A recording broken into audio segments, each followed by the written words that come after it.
নিন আপনার cellphone. Thank you so much. Oh oh my God, আপনার তো ব্লিডিং হচ্ছে। আপনার এত বড় রিস্ক কেন নিতে গেলেন? কি বলছেন আপনি? একজন ছিনতাইকারী আমার চোখের সামনে আপনার সেলফোন ছিনতাই করে নিয়ে যাবে আর আমি দাঁড়িয়ে দাঁড়িয়ে দেখবো? তা তো হতে পারে না।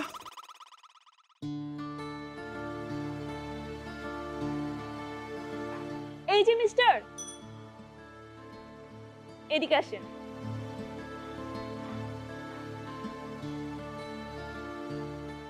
হাই। হ্যালো। আপনার কন্ট্যাক্ট নাম্বারটা আমার পাওয়া হয়নি। যদি আপনার আপত্তি না থাকে আপনার কন্ট্যাক্ট নাম্বারটা আমাকে দেওয়া যাবে? আমার আপত্তি থাকবে কেন?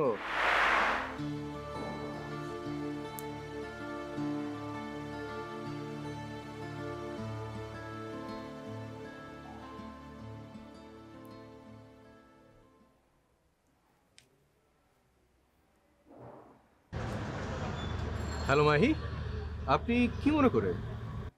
কেন, আপনাকে ফোন করলে কি কিছু মনে করে ফোন করতে হবে? না, ওভাবে কথাটা বলতে চাইনি।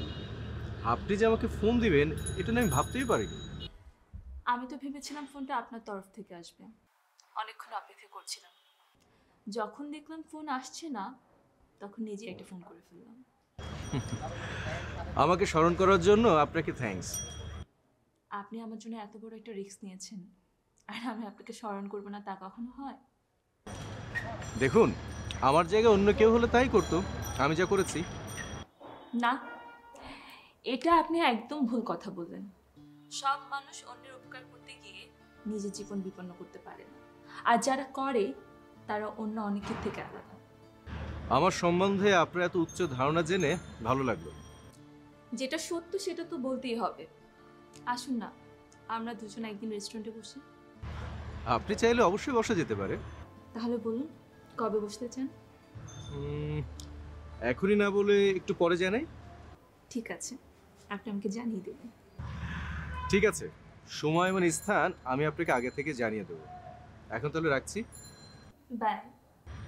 বাই।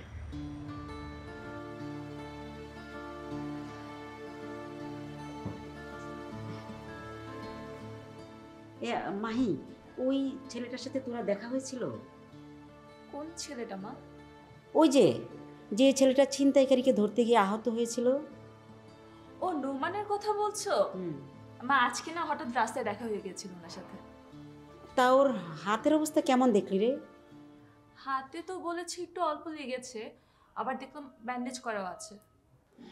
যাই বলিস না কেন, ছেলেটা কিন্তু খুব সাহসী। এমন সাহসী ছেলে সচরাচর দেখা যায় না। ওকে একদিন আমাদের বাসায় আসতে বলিস তো। মা আমি যতটুকু বুঝেছি ও অনেক লাজুক একটা ছেলে। আমি দেখা হলে বলবো। আমার মা আপনাকে দেখতে চেয়েছে, অবশ্যই একদিন বাসায় আসবে। হ্যাঁ বলিস, আর এও বলিস আসলে যেন আমাদের বাসায় একেবারে খেয়ে দিয়ে তারপর যায়। ঠিক আছে মা, দেখা হলে বলবো।